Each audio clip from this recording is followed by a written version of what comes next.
Hello Twitch, Artemew the Violet Wizard here, and today we are continuing Pokémon Gold. Last time we defeated 3 of the Kanto gym leaders, bringing our total number of badges up to 13.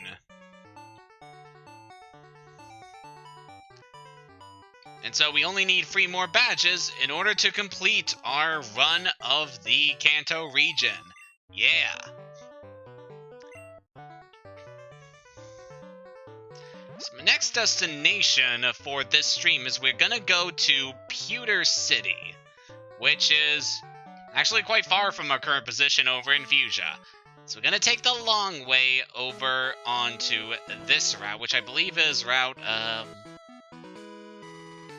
believe this is route 15. Yeah, I think so. There's a lot of trainers in this area and a lot of stuff for us to get, so we're gonna be here for a while. Yep, just like in the Leaf Green playthrough.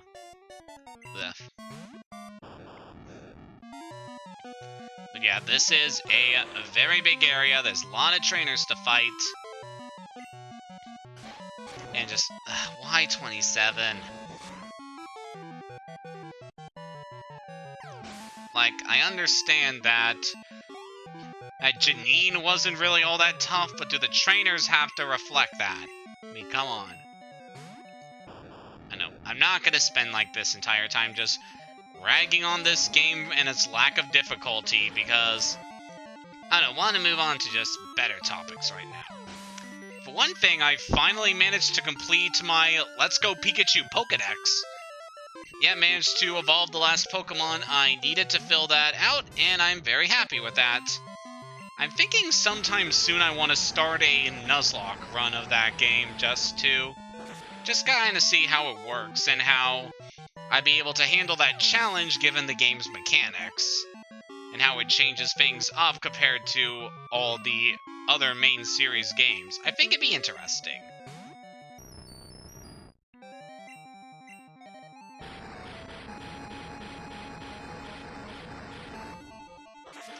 But on the topic of Pokemon, there was a pretty big announcement regarding Sword and Shield that happened, I believe it was yesterday. And just, my god, what an announcement. Like, there was a lot of good stuff they revealed. At least I feel that it was a lot of good stuff revealed. I know some people still have their gripes with the game, but I just think just what we have seen is a very good product. Like, oh, hello there, Zot2. This thing is giving me war flashbacks. I'm sorry. So first of all, in the new trailer, they revealed at least 3 new species of Pokemon that have been officially revealed to us. The first one is a Fairy-type Pokemon called Alcremie, which is absolutely adorable. I freaking love this thing. And because it's like a little girl made out of whipped cream.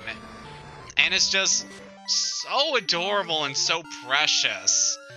I really love its design, and it's just one of the cutest designs we've ever had for a Pokemon, in my opinion. And I'm really excited to get to see how it plays out. The next one they revealed is a rock type called Roly-Coly.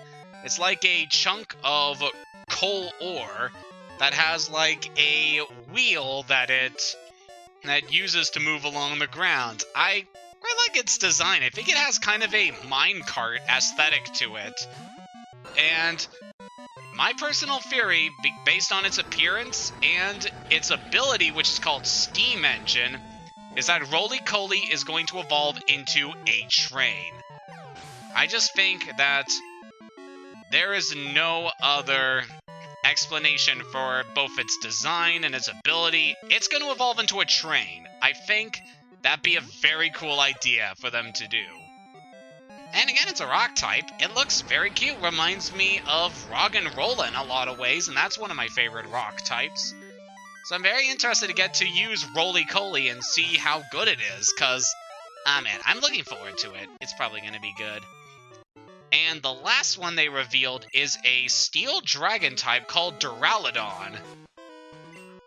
And it is probably the most interesting one in terms of design, because its design is very angular. It has a lot of sharp lines to it, and it looks very much like an artificial Pokemon, which I guess is kind of the point, seeing as how a lot of people have pointed out it has a lot of similarities to Mechagodzilla, especially given its rivalry with Tyranitar, which I think is really cute and adds a lot of personality to these Pokemon by giving them that relationship.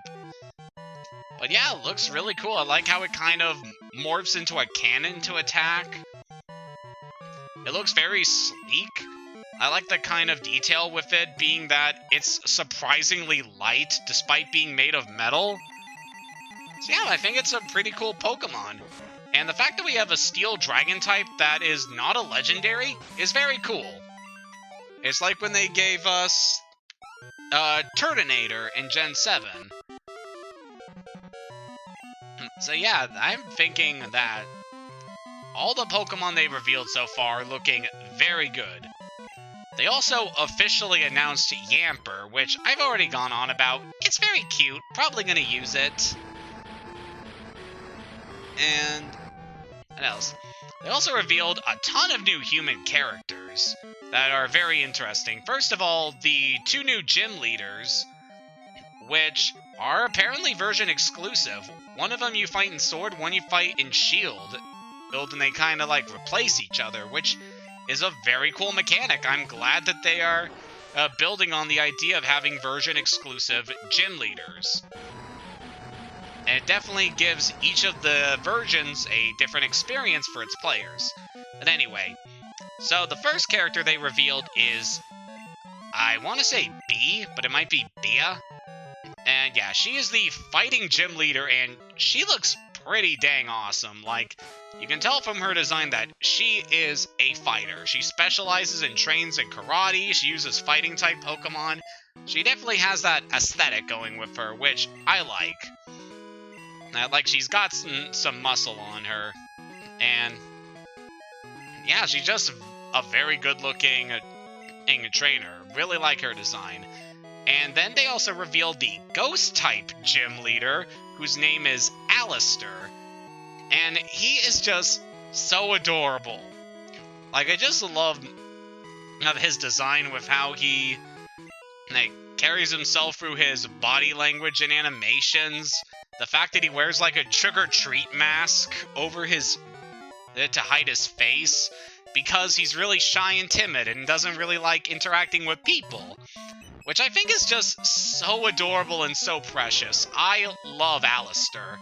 And I cannot wait for the episode of the anime that focuses on him, because I can see they're doing a thing where he's like very shy around people, and his only friends are his ghost-type Pokemon, but he learns to be a bit bolder, and learns to be friends with people by interacting with Ash and whoever Ash's friends in that season are gonna be. Like, there's so much potential for him. I really like his design. He is great. And the other characters they revealed are very interesting. So the Pokemon League is a bit more complex in the Galar region compared to other regions, because we got a chairman who kind of moderates over the Pokemon League and all the different aspects that go into it, besides the champion. And so we got Chairman Rose, who, probably calling it now, he's probably going to be the villain of this game, who knows. But yeah, I just like his overall design and the concept behind him. Like, he's essentially running things, while the champion, Leon, is pretty much a figurehead in a lot of regards. Like, he's the strongest trainer, but he's only like that because that Rose is probably doing things in order to help bolster Leon's reputation and to help his career. So it's because of Rose that Leon is in the position he's in as the champion.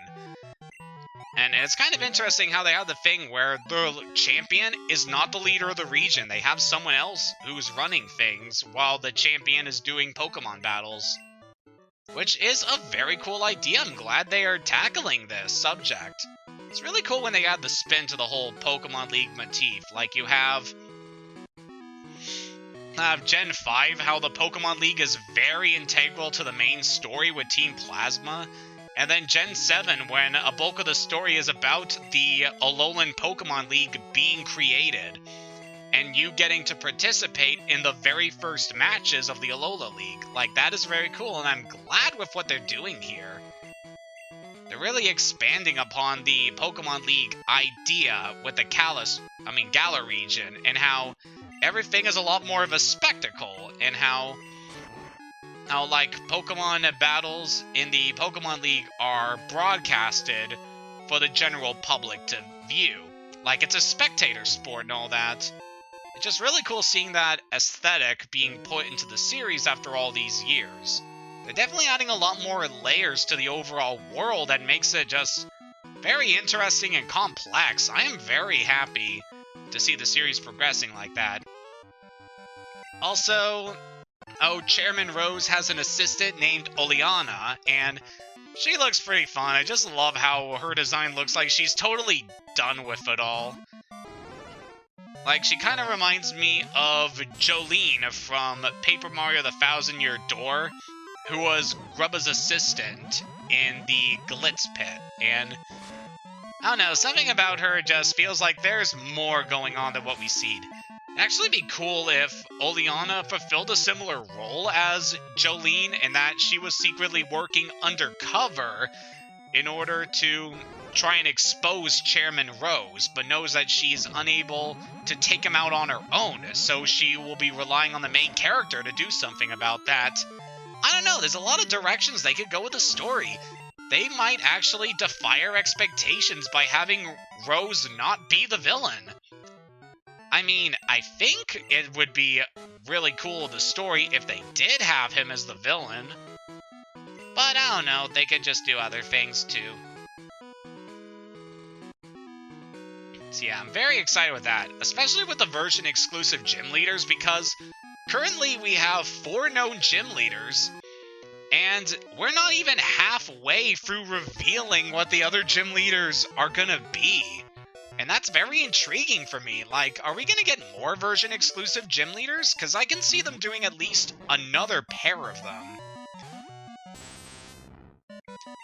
And I also like to see if a lot of the version exclusive gym leaders have a theme, or at least have a somewhat of a rivalry going between them. Because you got Bea, who is the fighting gym leader, or who isn't very good against Alistair, who's the ghost gym leader. And I like to see more done with that.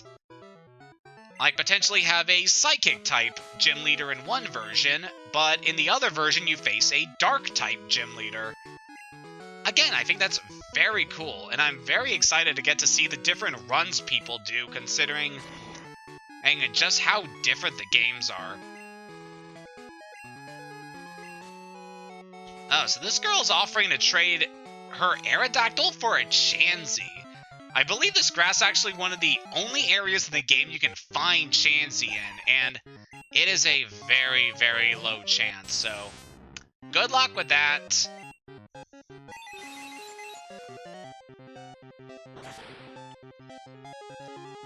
Seriously, if you want an Aerodactyl, you're better off trading one from the Generation 1 games, because it will take just so long to find a Chansey to give to her. I don't think it's worth it.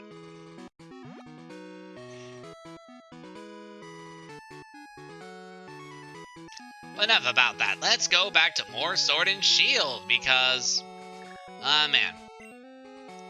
So besides the new characters, they've also introduced a new mechanic that greatly impacts the Pokemon in battle, while also expanding on the Dynamax mechanic a lot more.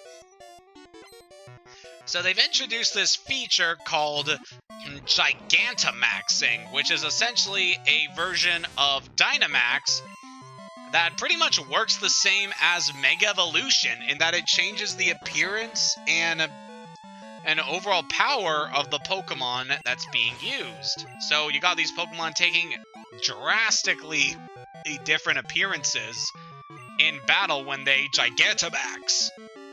And, like, it's just awesome. So far, they've only revealed 3 Gigantamax Pokemon, and they are Alcremie, Dreadnought, and Corviknight.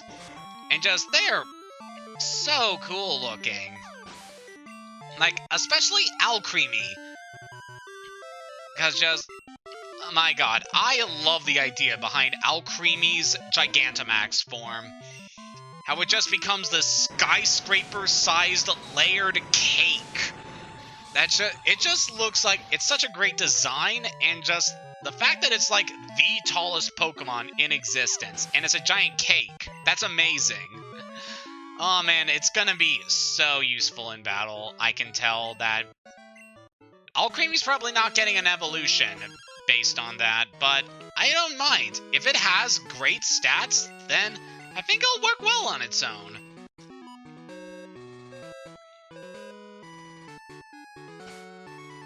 But yeah, the Gigantamax mechanic seems very cool. And something I've noticed about the Gigantamax reveal so far is that all the Pokemon that were revealed to be Gigantamaxed are all Galar Pokemon. Like, there's no Pokemon introduced from a previous generation that's so far been revealed to also Gigantamax. And I think that's definitely a good idea in order to help differentiate the new Galar Pokemon and also give them some more strategies and advantages over some of the older Pokemon. It'll definitely be a good way to like expand the use of a lot of the new mons, because I know a lot of people have like their classic old favorites, and some of them are still pissed off about the National Dex exclusion, but ah man, I'm just very impressed with what I've seen with the new Galar Pokemon. I just know I'm gonna have a really good time in this game, and oh yeah. So that is definitely happening. So overall, it was a very good trailer. Also, something that I've noted from comments on Twitter is that the game visually has improved from the last couple of trailers. Like, a lot of textures have been ironed out and tweaked to be a bit more presentable and stuff, which I'm very happy for. Like, I'm glad that they are continuing to improve the game over time, and they're still adding new stuff as it's going on, which will be good. But yeah, still very excited.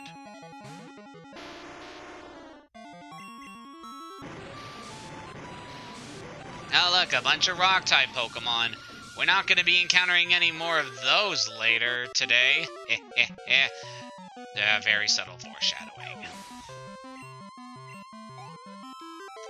So based on other stuff that's been going on lately, so our new Nuzlocke forums has been set up very well, so we already got a ton of runs transferred over, and a lot of people are interacting and stuff through our groups. Like, I feel our Nuzlocke community is, like, very good. Like, everyone over there is super nice, and we all support each other very well, which I'm very thankful for, that I'm part of such a nice community. But also that our forum also has Twitch support, and like for other streaming services like Picardo and stuff, which is very nice, because I actually managed to link my Twitch channel to the Nuzlocke forum, so if anyone is just browsing by, they can just pop on over to the stream whenever they want, which will be very cool. It'll be neat to actually get to see some of my regular acquaintances pop over here. I don't know, probably won't happen today, but who knows. Yeah, I'm just want to chill out because it is my day off, and oof, I've been busy lately. Like, I just recently got out of another 5-day work period. It was brutal. Oh, hello there, Slowking. So I think that's the first time we actually encountered a Slowking in a trainer battle, but Slowking is very good.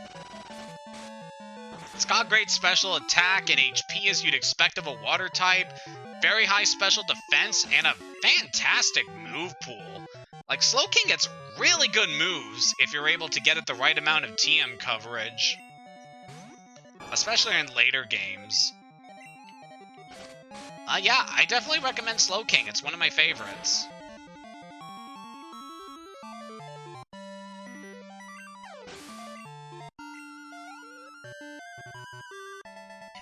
Again, I'm very thankful that the Nuzlocke community right now is just so positive and so good. It's giving me a good place to just relax and mingle with fellow Pokemon fans and other stuff.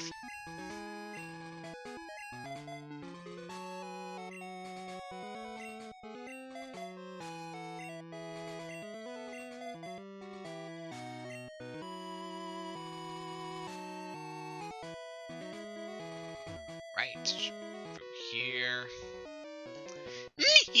Would you like to battle my Pikachu gang? The guy kind of laughed like Facade from Mother Free, which is... oh boy. Horrible implications there, buddy.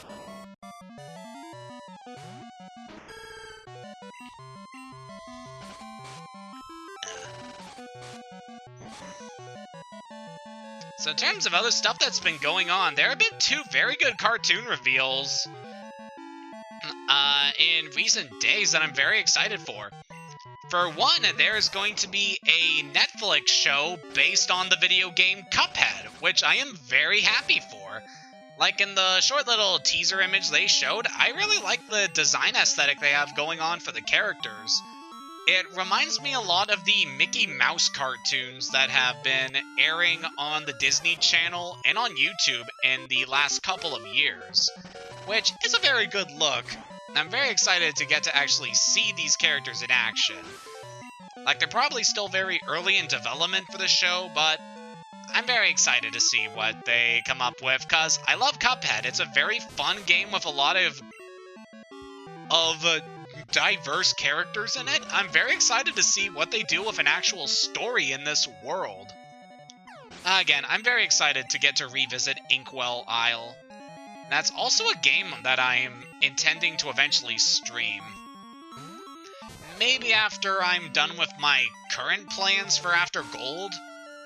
Because I still got this one thing that I am very, very looking forward to jumping into. Especially because I finally got done the, like, stream-related art that'll serve as, like, the background for those streams.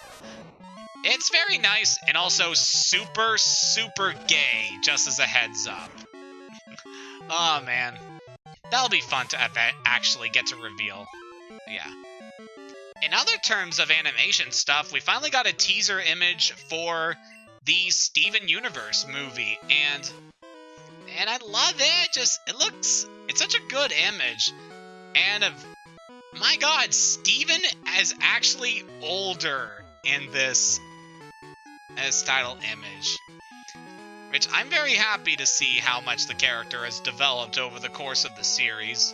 And especially in this art for the movie poster, you can tell that Steven is much older than he was in the show. Like, I think the movie will take place a year after the events of the last season. And you can definitely tell from Steven's design, like, he has a lot more defined features to him, and he's lost an awful lot of his baby fat, so, yeah, I'm very happy with the design of this movie and how everyone's looking in it. God, it's gonna be so good. I can't help it, I'm a big Steven Universe fan.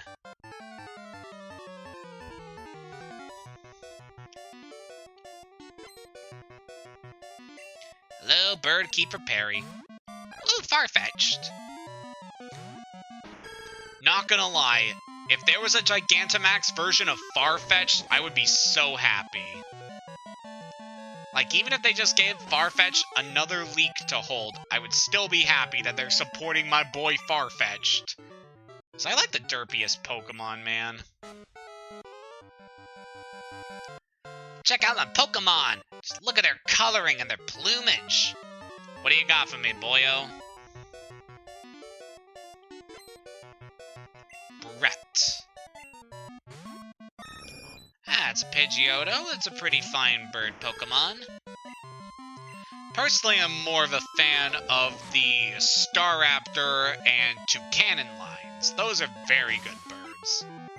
Also Talonflame, and Swellow too. Like, I still love the Kanto bird Pokemon, but like all things, they improve a lot in the later generations. Like, Pidgeot and Pharaoh, they're good Pokemon.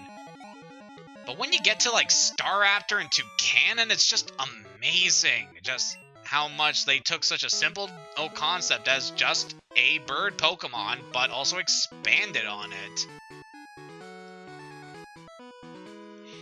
Let's see, you've got, like, this massive Starling that's able to, you know, just bash opponents with close quarters combat. Or a Toucan whose beak also doubles as a cannon. It's amazing. Oh, hello there, Nidorino. You're a very iconic Pokemon. It's actually one of the earliest Pokemon ever designed. It also appears alongside Gengar in the opening of the original games. Again, it's very popular Pokemon, I like to think. Alright, so we're pretty much done with this section. Yeah, we're done with Route 14, so we'll head up to Route 13 and make our way over to Lavender, and then we'll go over to Vermilion. Because, as you may recall from earlier, the path over to Mount Moon cannot be reached at the moment.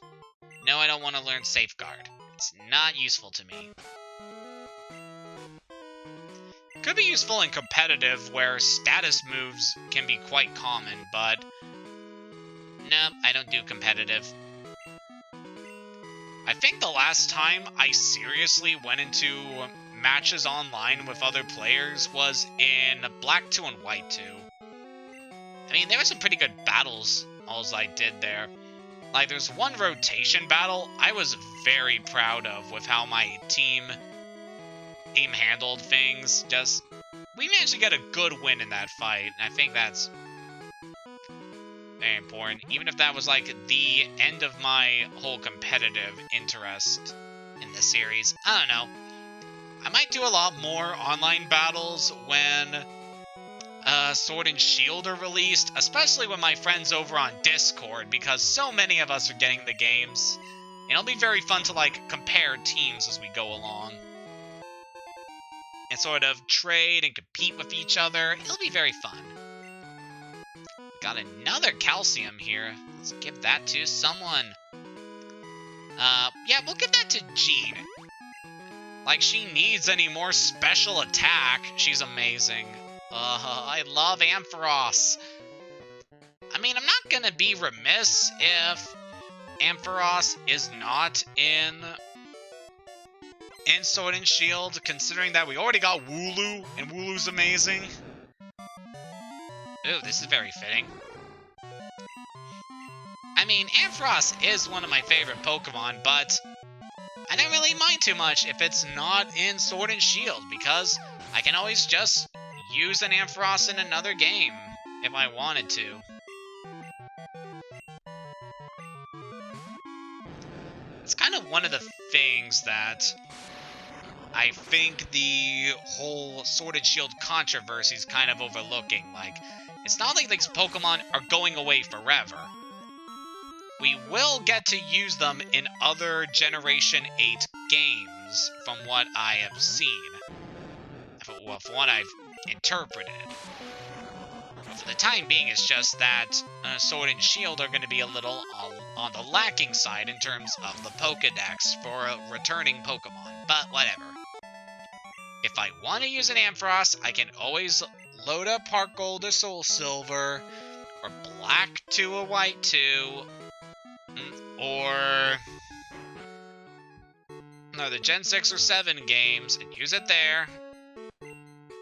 Hello there, buddy. So this guy's important because he gives you the Super Rod. This is the ultimate upgrade for the fishing rod. Use it in any body of water, and you'll be able to catch very high-level water-type Pokemon, and also give you a much higher chance of catching a lot of the rarer ones. In a lot of respects, this will probably be one of the first areas I recommend going to when you get to Kanto to get the Super Rod if you want to add a certain water Pokemon to your team. I would definitely recommend that, but for now it's not really all that necessary. We'll take care of this Magikarp. You got a whole mat. Actually, no, you got a Quillfish. That's a nice surprise.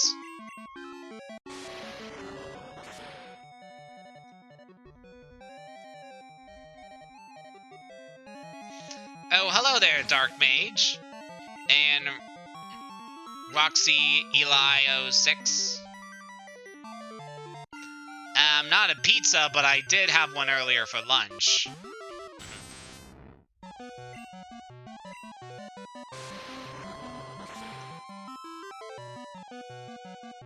Yep, welcome to the stream. I'm just going through Pokemon Gold right now. Taking some guys out on our way over to the Pewter Gym.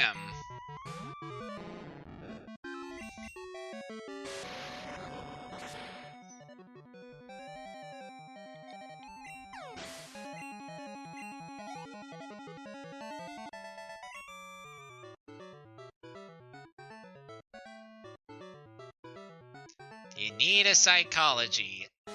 Probably not now.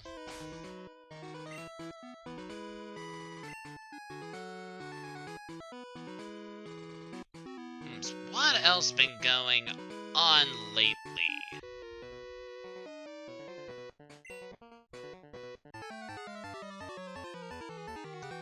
Team's too strange? I don't know. It's a pretty solid team I've got going on.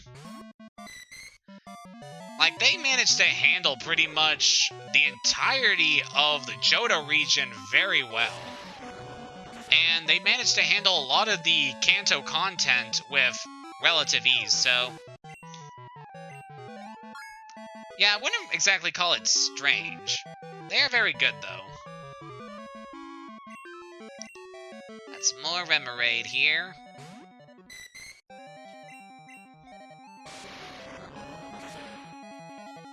So in terms of other stuff that's been going on lately...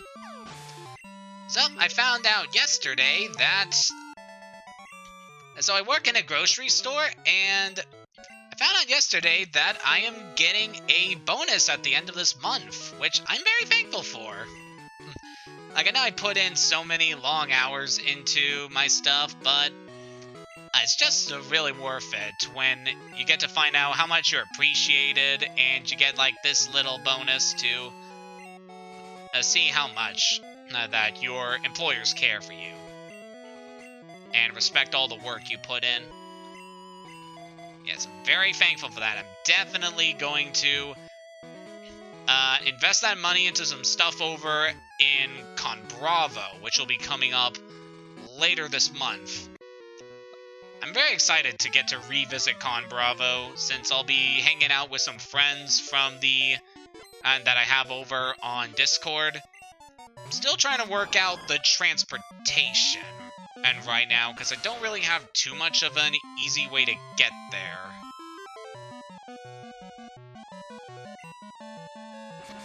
Ah, jeez.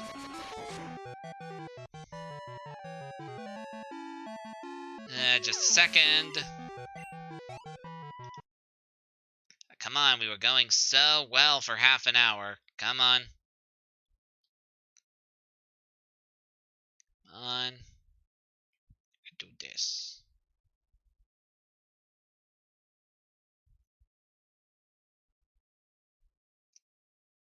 Bytes per second. Come on. Dropping so many frames. We stop. Okay. Okay, looks like we're stable for now. Please. No. Hang on. Okay. Sorry for things crapping out there. I don't know what is up with my internet right now. It's been like this for the past couple streams. It's really annoying me.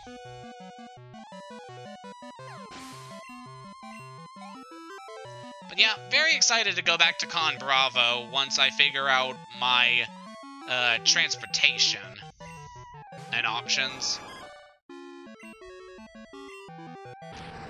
In terms of other stuff that's been going on, I've been doing some more work on my RPG Maker project that I've been doing for the last couple days. It's going pretty well so far, and I've actually been working on, like, original character art for the main characters of my run. I also intend to do art for, like, original boss fights as well, which will be very fun to do. Alright, let's heal up at the center, and then we'll head over to Vermilion.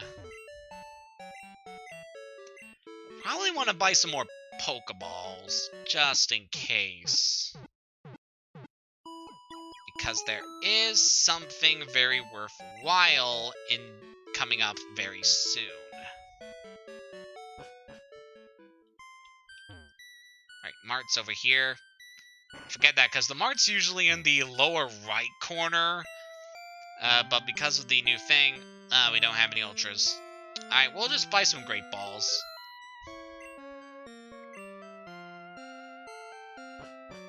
Seriously, it's the end game. Why don't you have Ultra Balls here? Whatever. Alright, let's get going down this route. Then we'll take on this last challenge before we can finally get to Pewter.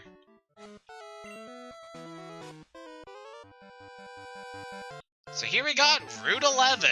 It's been quite a while since the last time we've been here.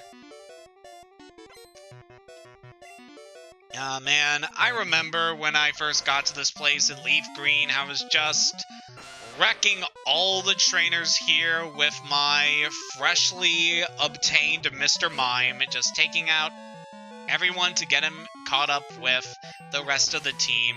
It's a very good time. I'm very happy I got to use a Mr. Mime in that playthrough. What else you got there, Herman? And more of those, okay.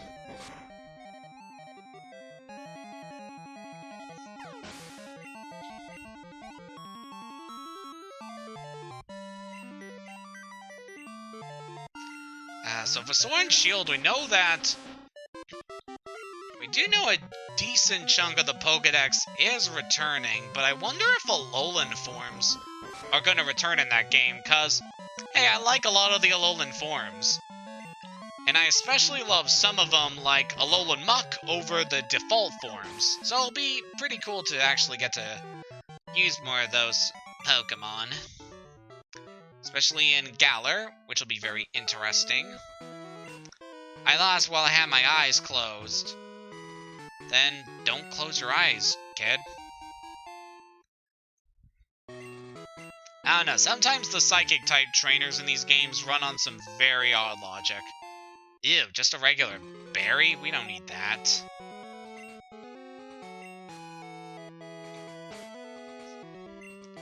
Has anybody taken any damage yet? Because we definitely do not need this. No, everyone's healthy. Again, because this game is super easy.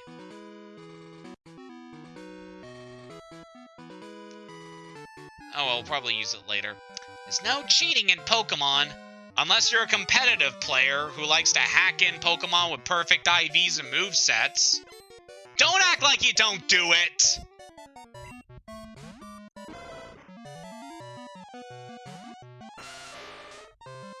Oh no, Garnet's gonna crush the puppy! Garnet, don't do it! Oh god, she has AirPods on, she can't hear us! Garnet, why?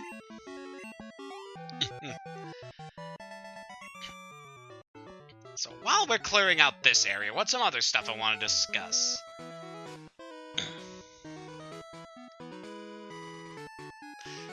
So I've been catching up on some streams involving the the cast and creators of a show called Has Been Hotel. And it's just freaking awesome. I love the art style they have going on with their show, and character designs are like top notch. I freaking love them all. And their streams they have done are like very funny. Like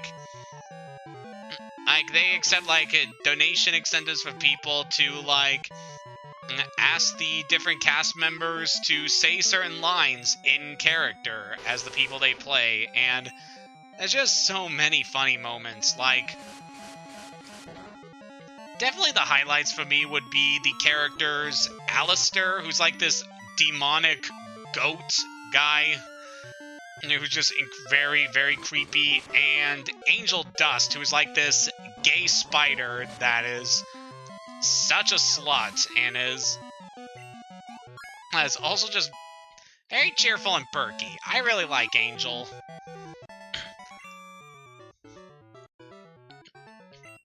That's very fitting, because Garnet actually did use Stomp on you. Oh, that's good. But yeah, I've been catching up on a lot of the Has Been Hotel stream stuff, and there's a lot of funny stuff going on. Like, there's this one bit where the actor who plays Alistair is just listing off a bunch of dad jokes, and it's so funny hearing the other characters react to it, especially Angel. So good. I really love those streams. Definitely want to catch up on a lot more of them.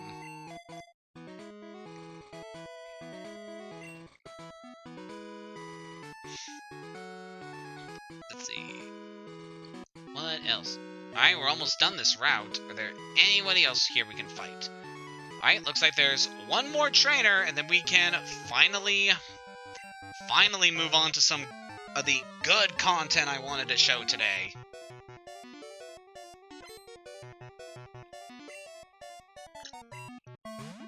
Hello there, Fidel. I hope you don't commit an infidelity. I mean, you got a Xatu on your team, so that's a given. Oh man, when I get around to streaming Emerald, do I have some choice words to say about a certain trainer who uses a Xatu.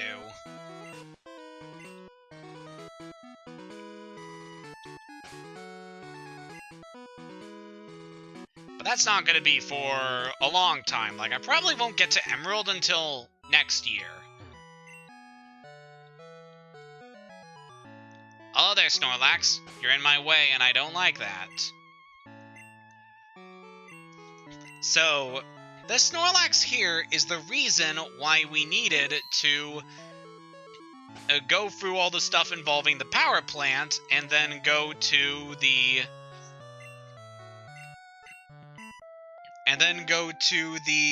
radio tower in Lavender Town in order to get the Pokeflute expansion added to our radio.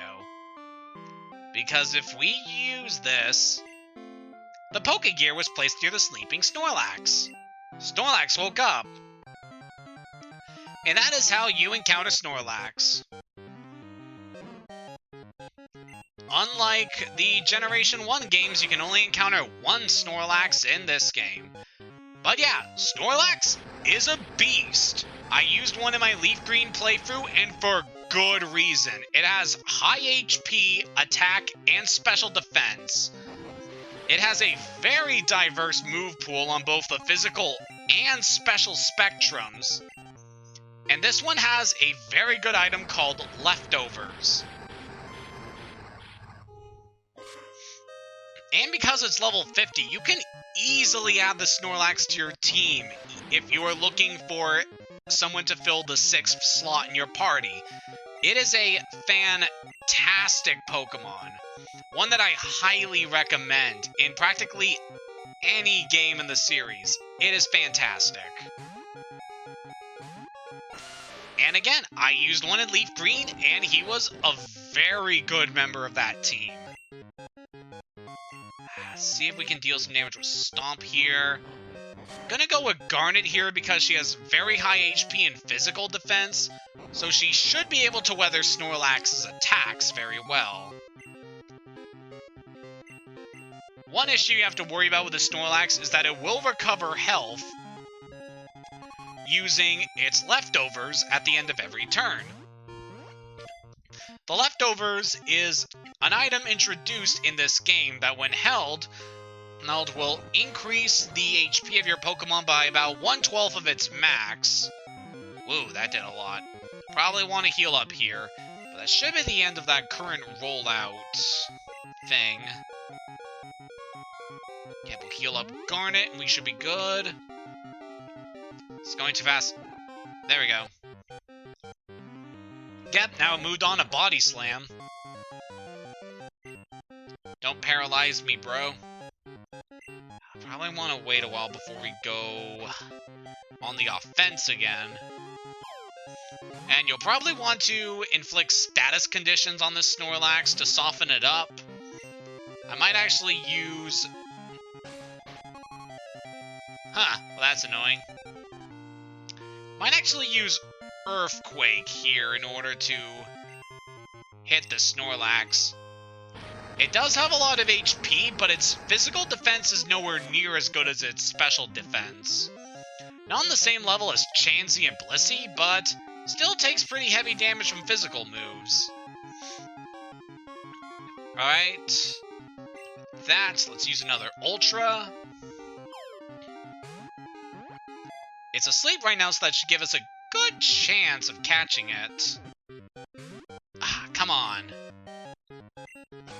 Luckily, because of rest, Snorlax will be incapacitated for at least 2 turns, giving you plenty of chances to try to catch it.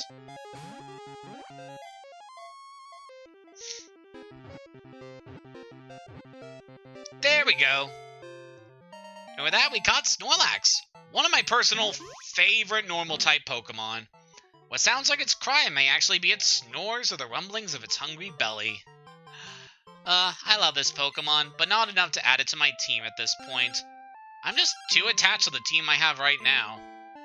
My Sea King's looking awesome. Wish I could show you. Listen, I almost caught Bellsprout the other day. I was so close too. See you later. Thank you for that, Wilton.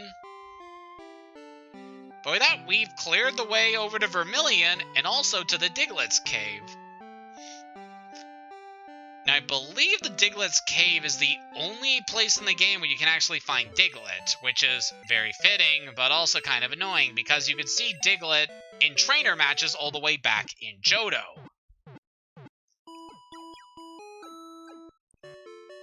I mean, I do understand their desire to keep some Pokemon exclusive to Kanto. It gives you more incentive to actually go to this place.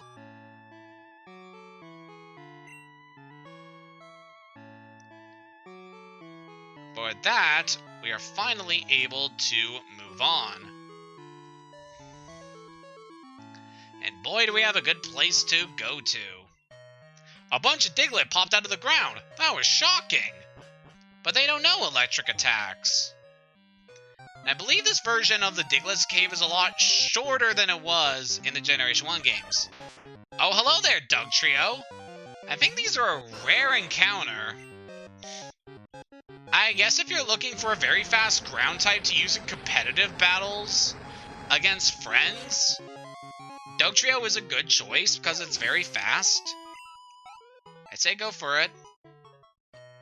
But I don't really think it's main team for the main story viable, just because of how late it is. And how low level that everything is in the Kanto region, my gods.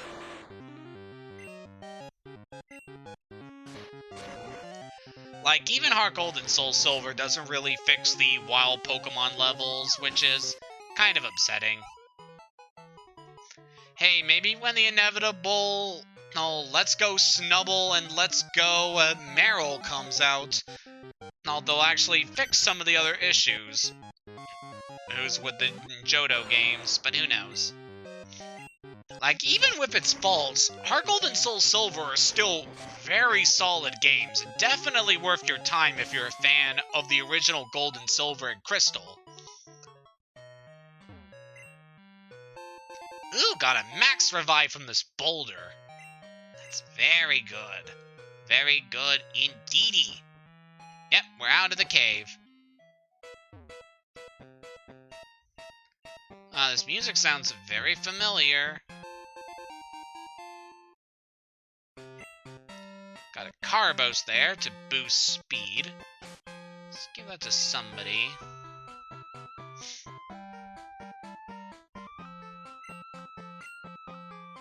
Okay, let's give that to Pompey. He's already pretty fast, but he could probably use some extra points. So we'll be exploring more of this area so far, but just a heads up, the Viridian Forest has changed greatly. Like, instead of being just a single area, it's now incorporated as part of Route 2. And probably for good reason, because this is a Game Boy Color game, and yeah, there's only so much space that you can put on those cartridges, and they just couldn't add too many new areas to the game, which I guess is fine. Like, the game is already compressed enough as it is. These are very good Game Boy games. So I can understand that they had to face some limitations here. And some content just had to be cut. Hint, hint. Meanwhile, though, in Heart Gold and Soul Silver, they actually restored Viridian Forest to very similar to what it was originally, but also expanded in a couple areas. I actually really love the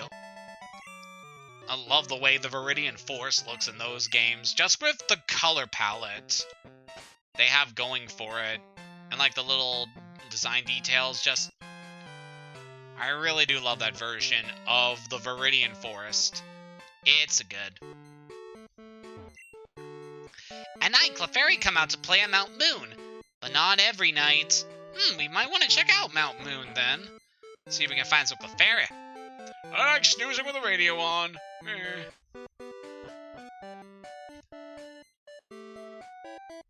Not me. I need things to be silent if I'm going to go to sleep. Most Pokemon get drowsy if they hear a Jigglypuff singing.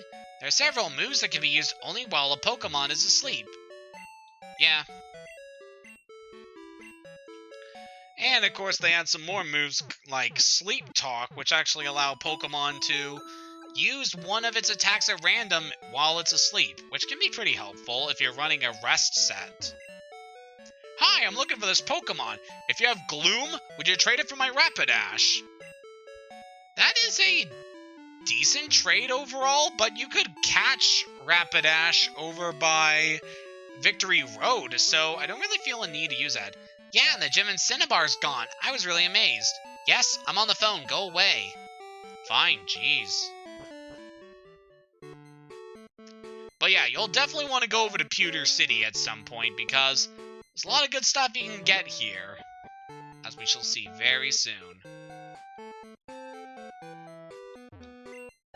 Ah, you came all the way out here from Johto!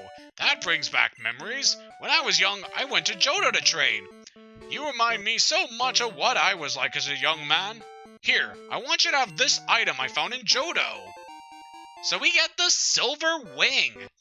This is the counterpart to the Rainbow Wing we got so many parts ago. If you're playing Pokemon Silver, you would have gotten this item for saving the Radio Tower Director. And you would have gotten the Rainbow Wing from this old man. What this means is that more content has become available to us back in the Johto region, but we're gonna wait until we have cleared out the rest of the Kanto gym leaders before we go take care of that. There once was a weird old man who sold Magikarp. He was saying the Magikarp from the Lake of Rage were excellent.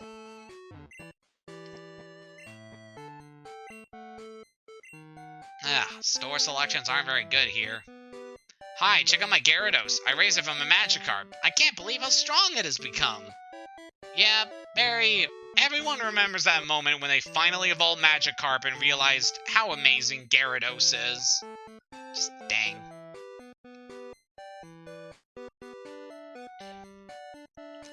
So what do we have here? Ooh, a mint berry. That's pretty good. Heals can... want to say that heals sleep, actually. And an ice berry, which cures burn. Very good.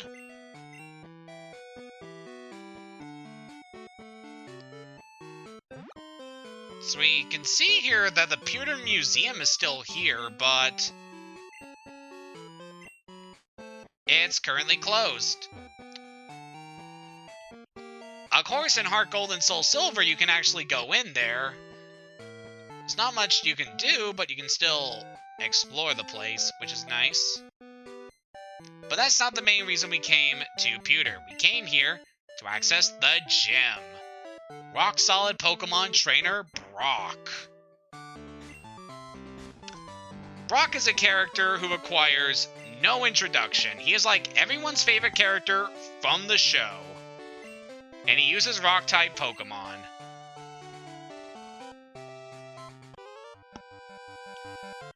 The trainers of this gym use Rock-type Pokemon. The Rock-type has high defense. Battles could end up going a long time. You ready for this? I'd say I'm pretty ready. If you don't know by now, you'll probably want to enter this gym with at least a grass or water-type Pokemon. I highly recommend having a grass type, though, as you're going to see very shortly. But other types that would work good here are ground, ice, fighting, I guess steel would also work. There's a lot of different Pokemon you can use in this gym. Sorry, kid, you just weren't good enough.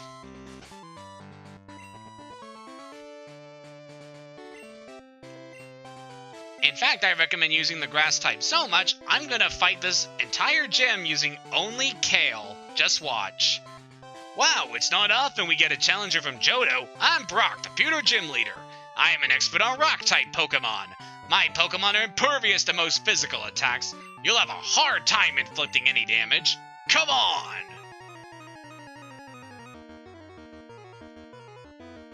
The rock-solid trainer, Brock. He leading off with Graveler. Not Golem, Graveler. You can kind of see where I'm going with this. Just use a grass or water-type Pokemon and you'll easily take this thing out.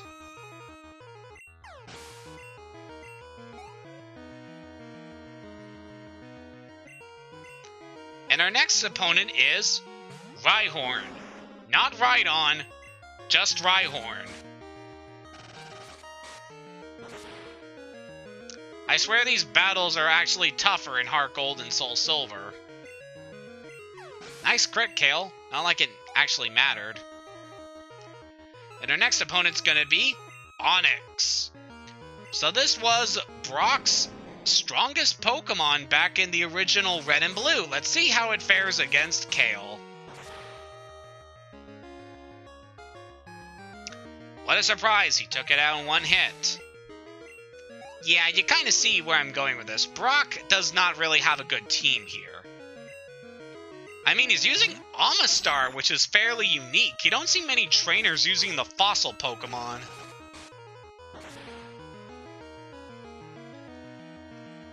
But again, Amistar is a water rock type, so it goes down very easily to grass.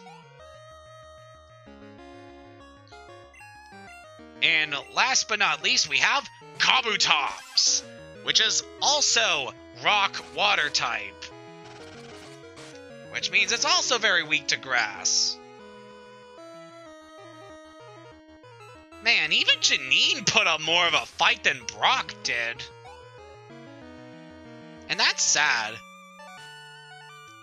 Your Pokemon's powerful attacks overcame my rock-hard defense. You're stronger than I expected. Go ahead, take this badge. Now, if I was doing a challenge run that limited what types of Pokemon I could use, I could see Brock giving you trouble. But here it was very easy.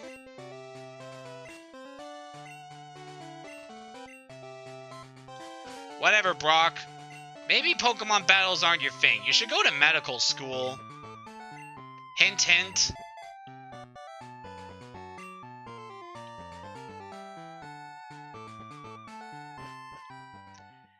And with that, we've taken care of another gym. So, our next destination, we've heard about Mount Moon a few times and how we can find Clefairy there. So I think that now would be a good time to go over to Mount Moon and see what we can find over there. Especially considering that we couldn't access it before over in Cerulean.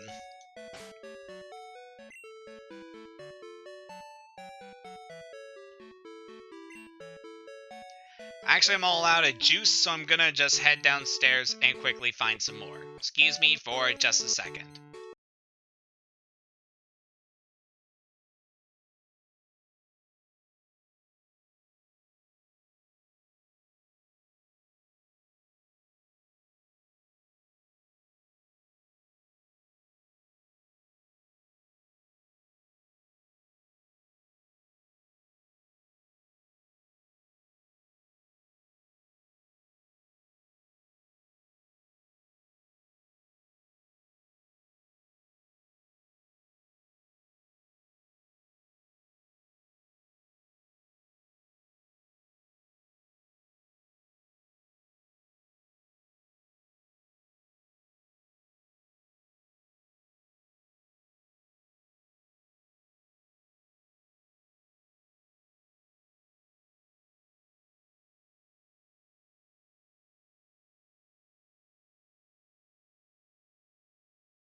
Okay, I'm back. I just needed to get my drink so that I'm not dying from exhaustion by the end of this stream. We got like an hour left, so we'll probably be good. Yeah, we have taken care of Brock, so it's time to move on.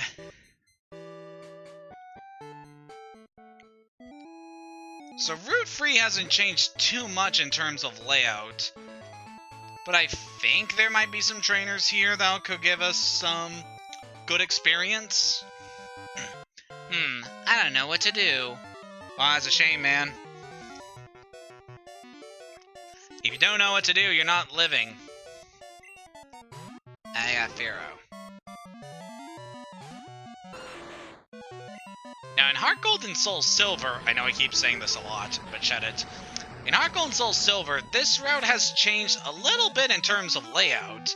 In fact, this is the route where you're able to change your forms for Deoxys, because there's some meteors that crashed over here that you can use for that, which is pretty cool. Anyway, Luz, there's also a lot more trainers here than what we currently got.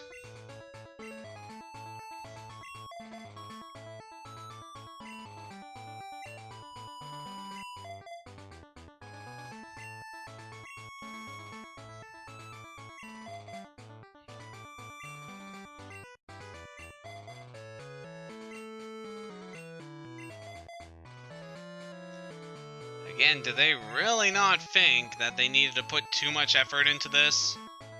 So little. Challenge. I can run like the wind. Good for you. I can run like a rock because I'm not very good at running, actually. I can't help it. I wasn't very good at track as a kid.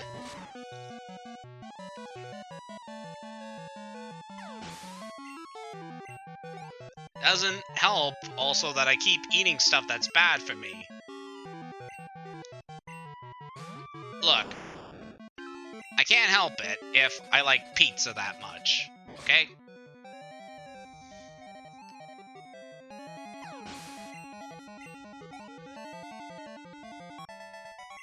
Thank you for that battle, Jimmy. blown away!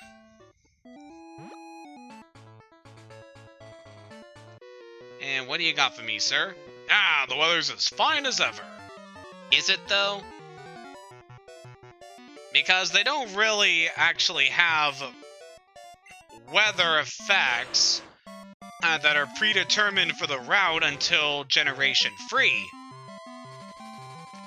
And even then, the most they do is either rain or sandstorm in very specific areas, unless you're going into certain plot related stuff that causes a lot of sun, but whatever.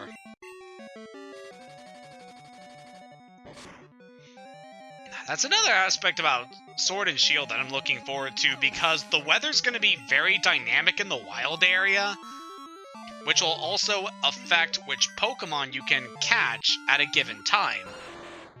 Again, it's going to be very fun just to explore the wild area and get to see what different Pokemon I can catch and trade with my friends. Oh, it's gonna be a good time, I can't wait! Like, I've even discussed among my friends about catching some spare Pokemon that are version exclusive to Shield, and trading them over for some of the Sword exclusives.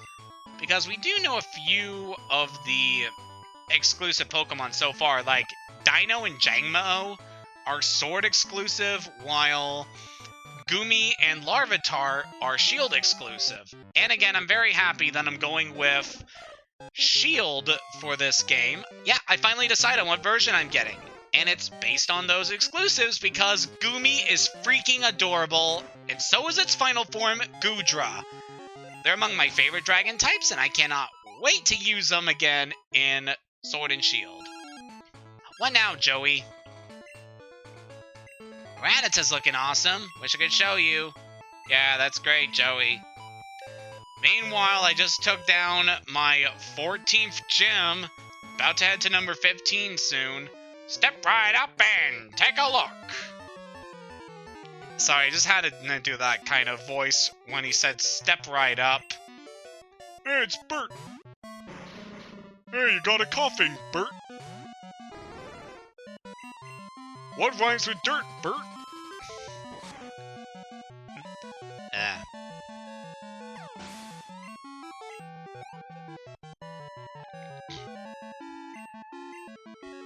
Oh, look at me, making Sesame Street references while playing a Pokemon game, and I'm almost 26. Blah. What is with me? Also, hello there, Slugma. You're a real cutie, even though I could not find you. Huh, no Pokemon Center. That's weird. Ah, well, we'll be fine. Let's head into the mountain. Oh. It's been a while, Hayden. Since I lost to you, I thought about what I was lacking with my Pokemon, and we came up with an answer. Hayden, now we'll show you. So we got a surprise encounter with our rival. Silver wants to battle. He's even featuring a new battle sprite, which is very cool. Spoilers, this is going to be our last time battling him. Halberd's at a disadvantage here in terms of typing, but yep, he should be able to KO anyway. Good on you, Halberd. You're such a good boy.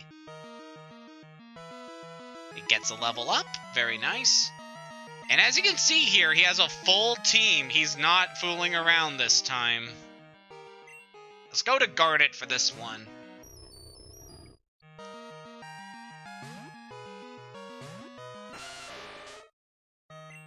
Let's go to Earthquake. Again, in Heart Gold and Soul Silver, this battle's a lot tougher because they amp up the levels of the boss characters quite a bit.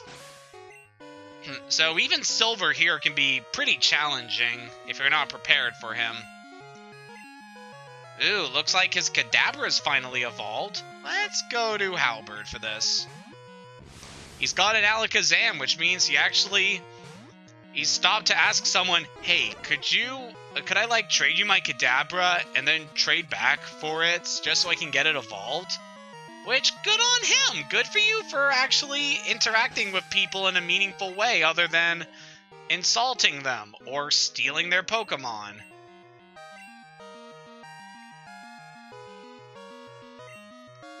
Next, he's got Golbat. Come on, it would have been perfect for your character development if you evolved this thing into a Crobat. That is actually something that happens in Heart Gold and Soul Silver, and I love that detail about that game. Again, I cannot wait to eventually get the chance to stream one of those games. Since I played Gold, I could definitely see me playing Soul Silver for that. I guess there'll be more exclusives, and team building will be very interesting because I made it a goal of mine not to reuse Pokemon I used from previous streams. That should definitely shake up the dynamic of the runs very nicely. And apparently when he was trading his Kadabra to get it evolved, he also traded his Haunter because now we got a Gengar to fight. Again, going with Halberd here because he's good at striking the poor physical defense. And also he was immune to ghost attacks anyway. And finally, we gotta deal with his starter Pokemon. Once again, his starter Pokemon will be the one that's type effective against the one you started with. He can have either a Meganium, Typhlosion, or Feraligatr.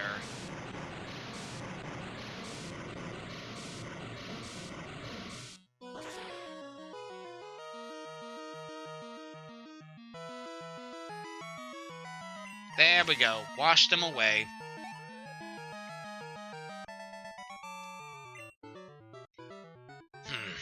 I thought I raised my Pokemon to be the best they could be, but it still wasn't enough. You won, fair and square. I admit it, but this isn't the end. I'm gonna be the greatest Pokemon trainer ever, because these guys are behind me. Listen, Hayden, one of these days, I'm gonna prove how good I am by beating you. We got bona fide character development. He was a gracious loser. I'm very proud of you, Silver. You've really come a long way since that day you called me a wimp. Just for getting a Chikorita. And you got Cyndaquil, which was the starter Pokemon I actually like more.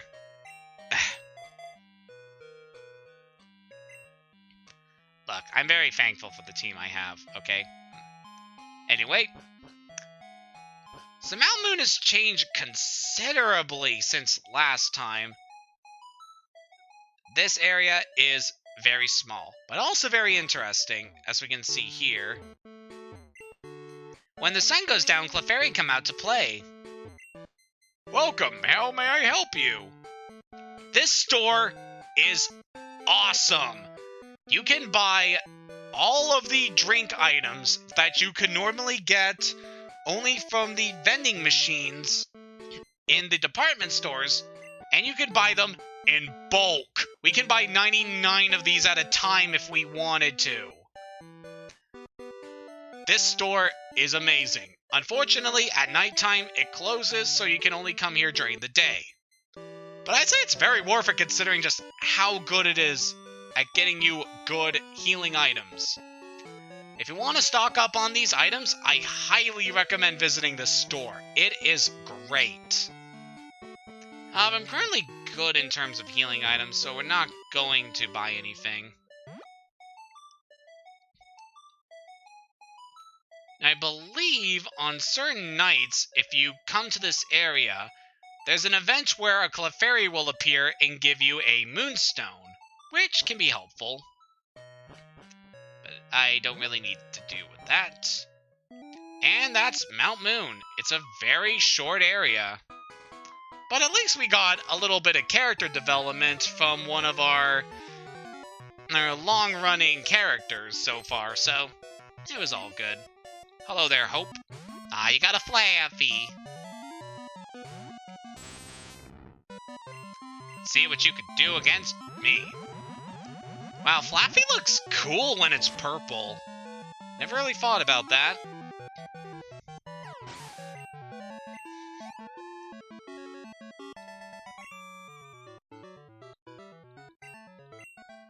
Yeah.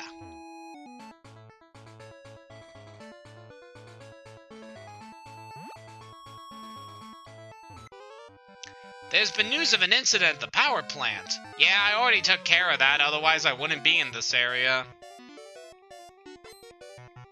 What do you got, Hank? This my Pidgey. It's named Propane. That's very good, Hank. He's gonna bring the propane on your ass when I kick it.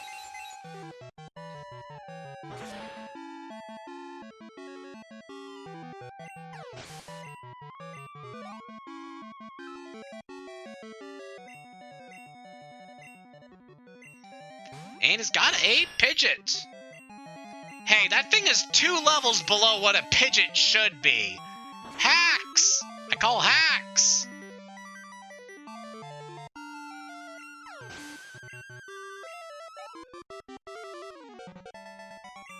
Whatever. I lost? That's news to me. Boo!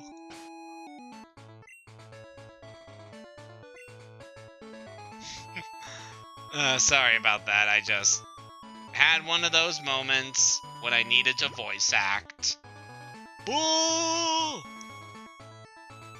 Again, be careful about jumping down that ledge because the path is one way. Of course, if you have a Pokemon that knows Fly, you don't have to worry about it too much as long as you've been to Pewter. Hello, Sharon. Oh, she's got a ferret! Forgive me if I'm wrong, but I think this is the first time we encountered a ferret in this game? Ah.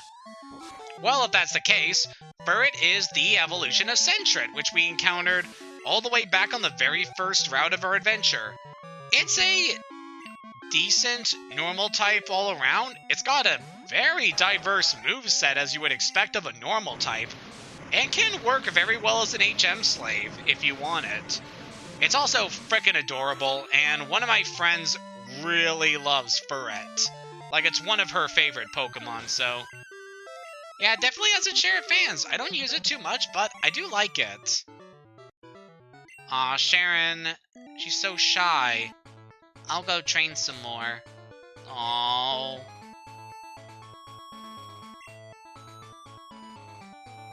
Now I feel bad, because I feel like I just beat up Fluttershy, and that makes me sad. HP up. Now I feel happy.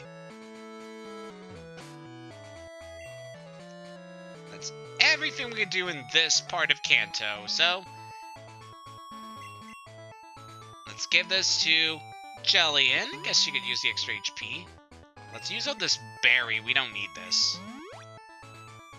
Stored 4 HP. Totally worth it. And let's go fly back to Pewter.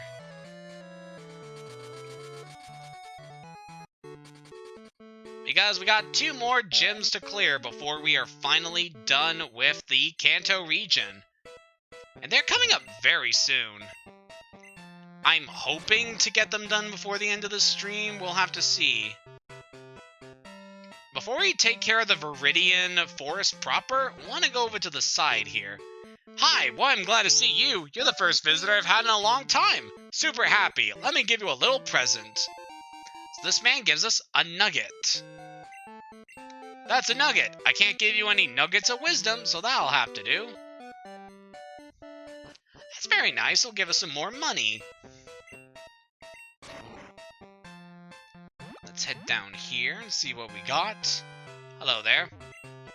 Are you Hayden? I work as Professor Oak's aide. I had no idea you were out here. Professor Oak's lab is nearby in Pallet Town. Thank you for that. And down here we find an elixir. Very nice. Such a good item. So we're done with the side area, so why don't we head back up to the forest proper, after we deal with some trainers.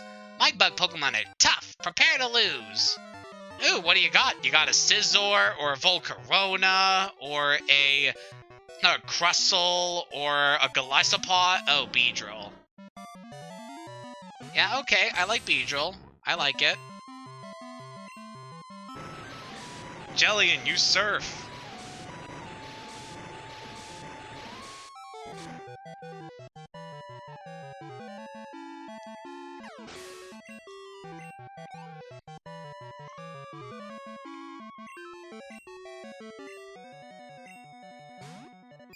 Ooh, Butterfree! I forget how pretty Butterfree's sprite looks in this game. I know, I just love the blue in contrast to its body. It's so cute.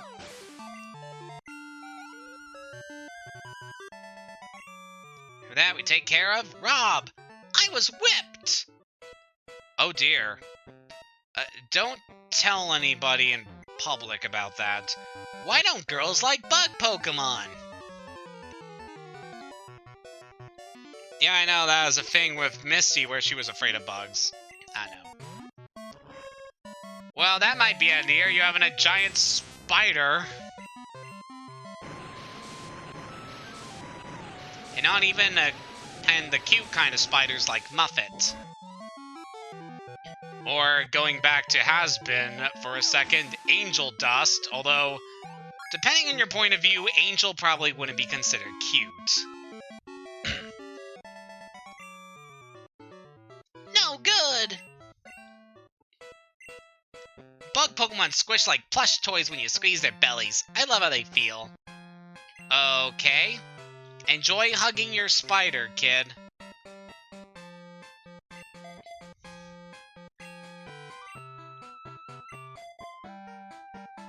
Although, to be honest, if I had a big fluffy spider with, like, the personality of a dog, I would probably hug it.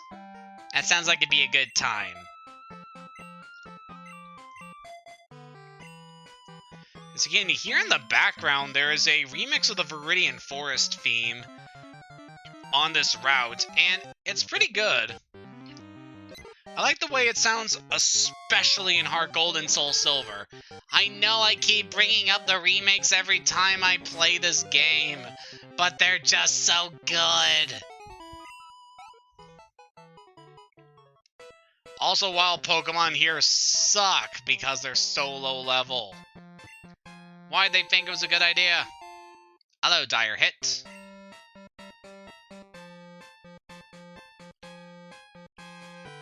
So again, Viridian Forest is much smaller than it used to be. It still has the same general layout, but super condensed.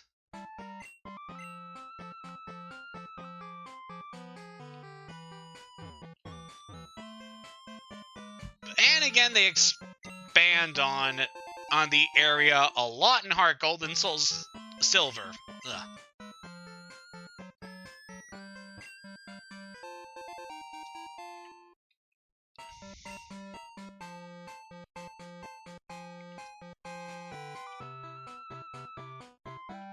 And that is Viridian Forest. Kind of a letdown, but hey, this was a Game Boy game, so they can only fit so much into a cartridge. Yeep. Alright, what do you got now? Ooh, Caterpie, it's so cute. Crush it! Crush it, Kale. Yes. And with that, we've taken care of Route 2. Hey, kid, I just had a double shot of espresso and I'm wired! Woo! Need to talk to someone to have to do. May not look like much now, but I was an expert at catching Pokemon. Do you believe me? Good, yes, I was something out of the ordinary, let me tell you. I would get critical captures like so many frickin' times.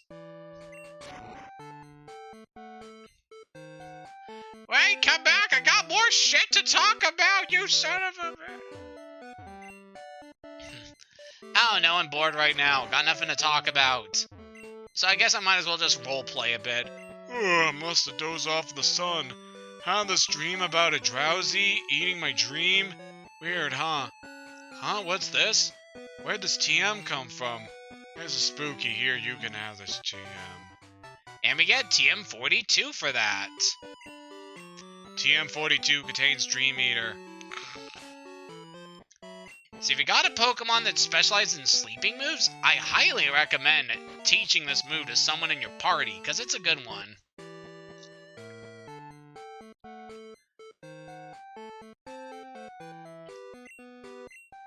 So if you remember from our battle against Morty, Dream Eater was the attack that kept wrecking our shit, because Gengar would always put us to sleep with Hypnosis, and then use Dream Eater to do massive damage, as well as heal itself. Yeah, it's a very good move. Highly recommend teaching that to your Pokemon on your team, especially Hypno, because it makes good use of that attack. I hear the gym in Cinnabar's gone. I wonder what became of Blaine the gym leader. Where in the world's Viridian's gym leader? I want to challenge him. Maybe we'll find them in due time. For now, let's deposit some items, since our bag is getting quite full right now. Let's put away this dire hit, and this elixir. We'll sell the nuggets. Don't really need an ice berry yet, or mint berry. And we'll put away the PP up.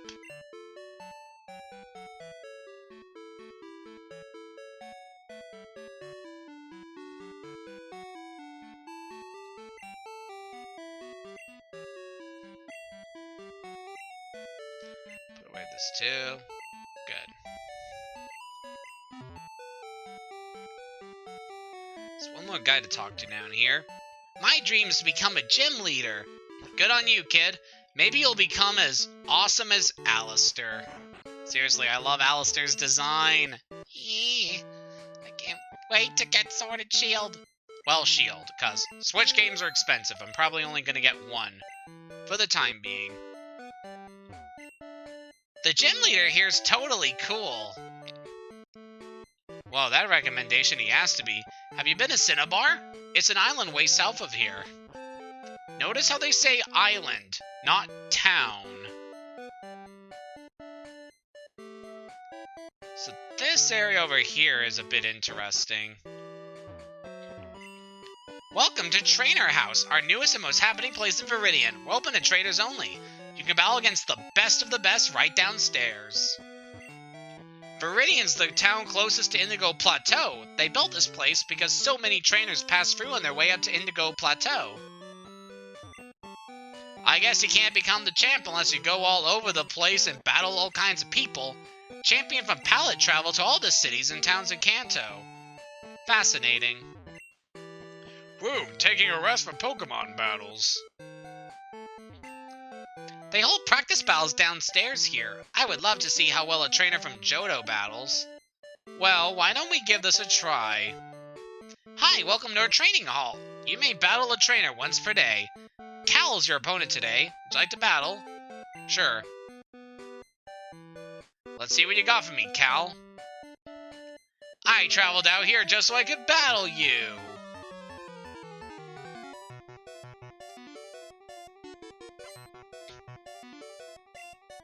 So this is a feature that I'm not too sure of because of... because I never got to this point when I was younger.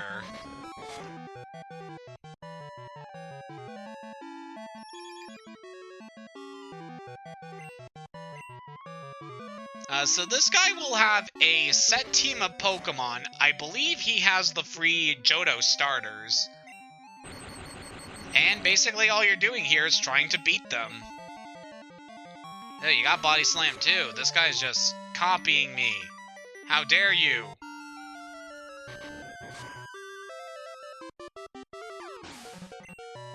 I'm not 100% sure about the features of the trainer house. I just know that it's a decent place to go to if you want to train your team. And I think you can only do one battle a day, or fight one specific trainer per day. It's not something I'm too familiar with, so... Typhlosion's got Flame Wheel. Least you could have done was Flamethrower, man. Oh well. Garnet should be able to take that. Very nice. Take you out with Earthquake!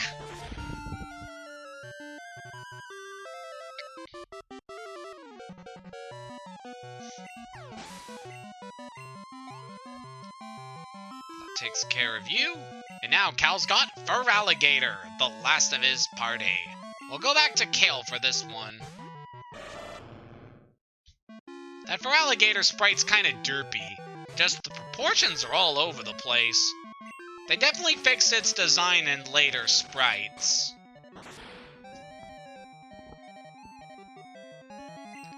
Man, that thing is tanky. Then again, I am using... Oh yeah, light screen, that's right. It had light screen up. That explains why it took that attack so well. Alright, Kale, finish it off. Alright, one more hit should do it.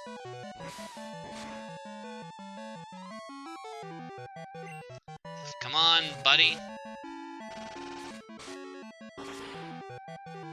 There we go.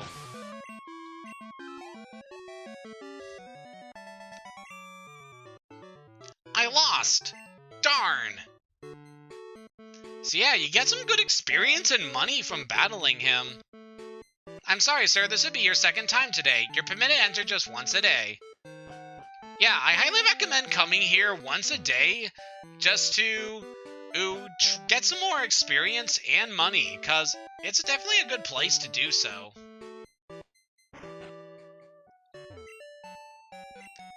I'm not 100% sure on the details of that place, but I don't know, it's kind of cool.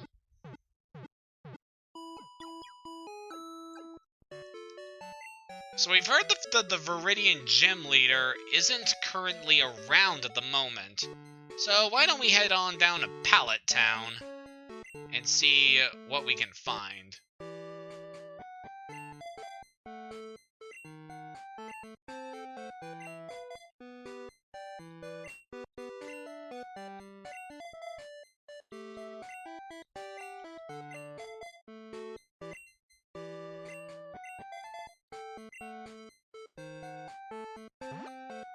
Alright, let's head down.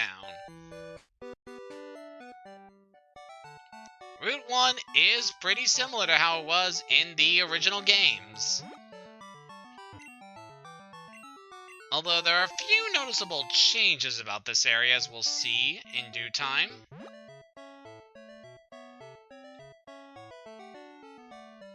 For one thing, this place has actual trainers!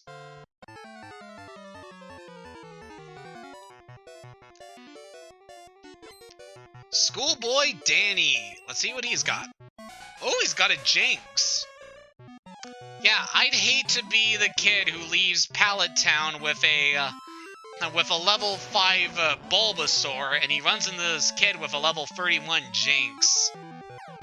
Hello there, Aiden Sonic. Welcome to the stream. I'm currently playing through Pokemon Gold. Here we got an Electabuzz. Let's go over to Garnet.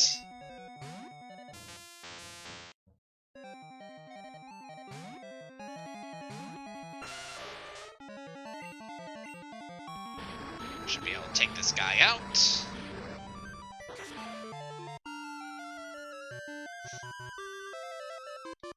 Yep, very good. Next we got Magmar. Garnet can stay in here.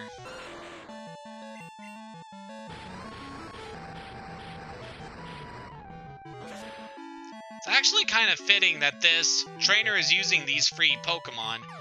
I know I haven't really gone on over this, but all three of these Pokemon actually had pre-evolutions introduced in Gold and Silver, being Smoochum, Elekid, and Magby, respectively.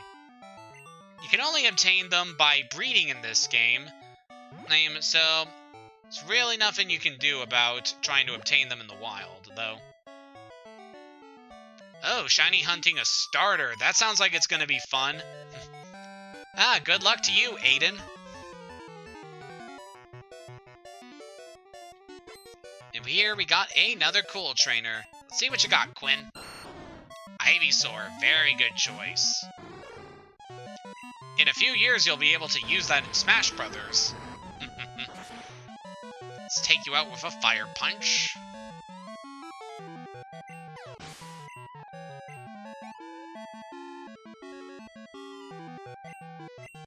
And Starmie we can easily handle here.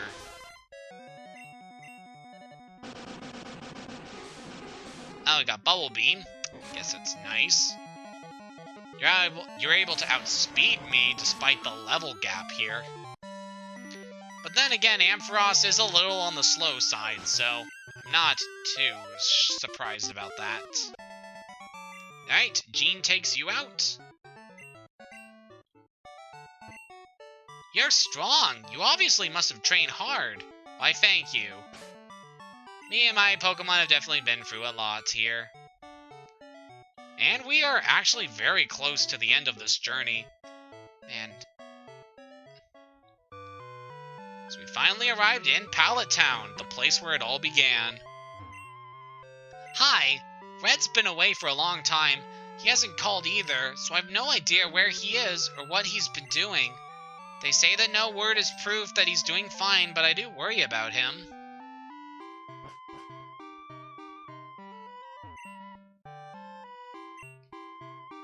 Oh wow, Red has a Nintendo 64. Lucky.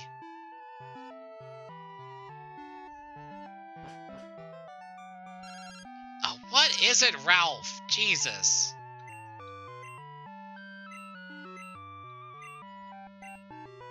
Yeah, that's really great, Ralph. Doesn't really have anything to do with me, but good on you, man.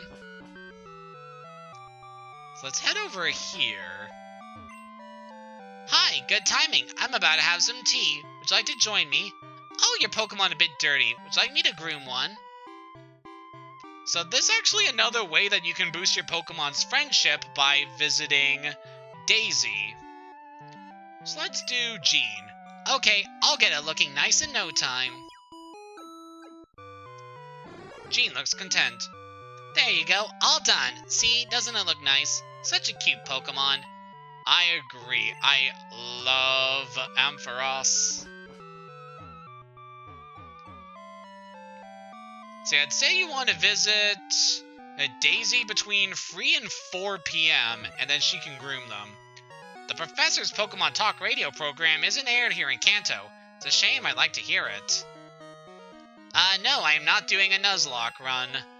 Although that is something that I would like to do sometime in the future. Don't tell anyone, but Professor Oak's Pokemon Talk isn't a live broadcast. Scandalous. Ah, Hayden, it's good of you to come all this way to Kanto. What do you think of the trainers out here? Pretty tough, huh? Ah, you're collecting Kanto gym badges. I imagine that it's hard, but the experience is sure to help you. Come see me when you get them all. I'll have a gift for you. Keep trying hard, Hayden. How's your Pokédex coming? Let's see. Current Pokédex completion level, 202 Pokemon seen, 23 Pokemon owned. You're getting good at this, but you have a long way to go. Come on, man, don't judge. So that is pretty much our incentive to collecting Kanto gym badges, because Professor Oak will give us something very nice if we can do so. Alright, let's keep moving. Ugh, what now? Ah, Tentacool.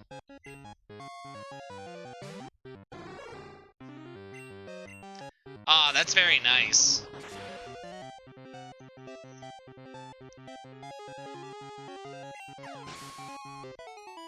The first shiny I managed to catch on my own was a Tentacruel, although I don't have it anymore. I still got plenty of other shinies, so it's all good.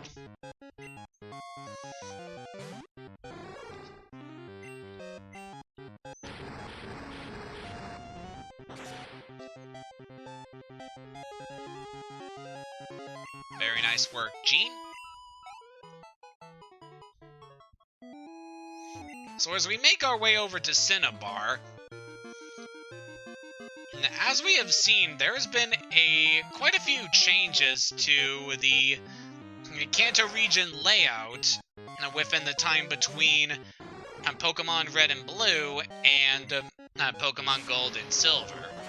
Again, most of this was mainly done due to hardware issues and trying to cram 2 regions into 1 cartridge.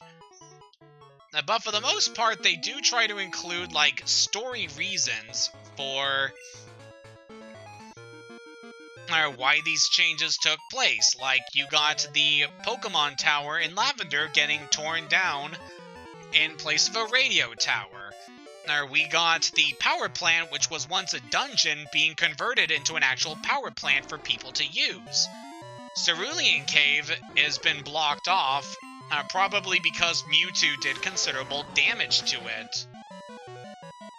There's a lot of interesting in-universe explanations for why some parts of the Kanto region has changed. And, as we're gonna see very soon, there's a very dynamic change that they did to one of the places from the original games that is honestly pretty shocking they actually did.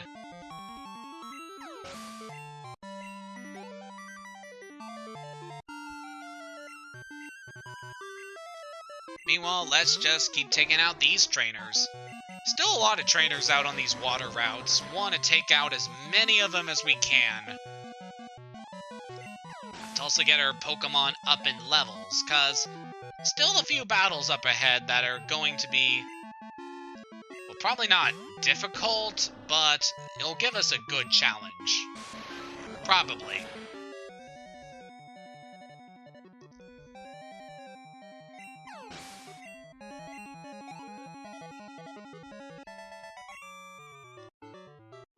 I'm worried about sunburn. Yeah, that is always a bad thing. I have to watch out for blemishes caused by the sun. Yeah, I hear you. Getting your skin burned is just awful. Blech.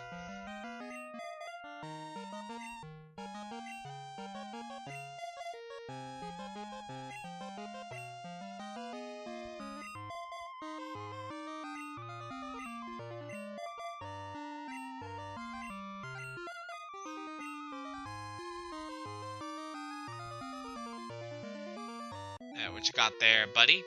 I'm bored by fishing. Let's battle. Okay. What you got for me, buddy? Arnold, you got a Tentacruel.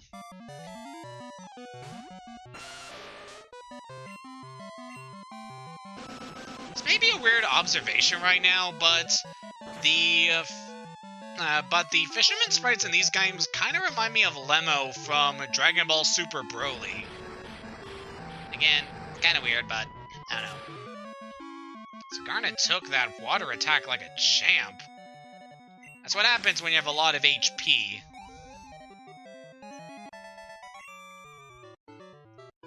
Utter failure! I know, right? Who's ever heard of a rock ground type surviving a water attack? We're just gonna heal you up.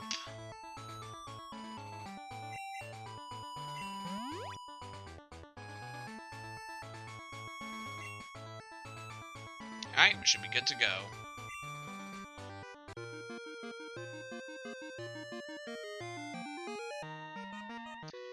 Hello, buddy. Land ho! Gotta keep going.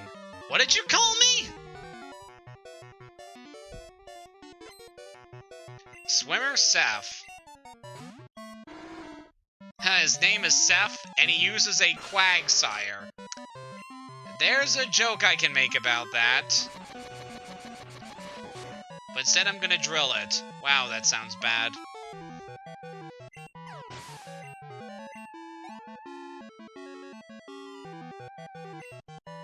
He's got an Octillery.